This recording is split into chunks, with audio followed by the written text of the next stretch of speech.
plus grand risque pour toi en tant qu'entrepreneur, ce n'est pas l'échec, mais c'est de t'écrouler intérieurement alors que tout avance dans ton business. C'est en fait de tomber dans le piège de la dépression.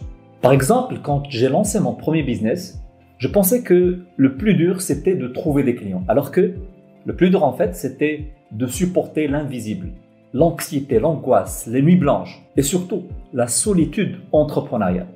On nous vend souvent l'entrepreneuriat comme étant une liberté.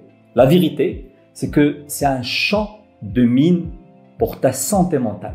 Sur la base d'une étude qui a été faite par la Harvard Business School, 49% des entrepreneurs déclarent avoir souffert d'un problème de santé mentale. Et selon Michael Freeman, qui est un psychiatre de renom, les entrepreneurs ont 2 fois plus de risques de dépression que la population en général. Et l'une des principales causes de cette dépression, c'est le syndrome de l'insatisfaction permanente. Cette impression que rien n'est jamais assez. J'avais accompagné un entrepreneur qui avait une boîte plutôt stable, mais qui souffrait en silence. D'un côté, ses succès lui semblaient trop petits. Et d'un autre côté, ses problèmes étaient trop lourds.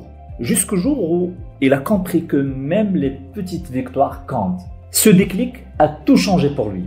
Son énergie, sa vision et surtout la trajectoire de son business. Et avant de parler solutions, regarde si tu reconnais ces signes. Tu dors, mais ton esprit ne se repose jamais. Tu avances, mais sans envie. Tu souris, mais à l'intérieur, tout est vide. Alors si tu vis ça, retiens bien une chose. Tu n'es pas seul. Et surtout, il existe des solutions concrètes. D'abord, il faut en parler à un ami, à un proche, à un spécialiste. Et rappelle-toi que le silence te détruit et la parole te libère. Deuxième chose, tu as intérêt à structurer tes journées. Le chaos alimente l'anxiété et la dépression par la suite.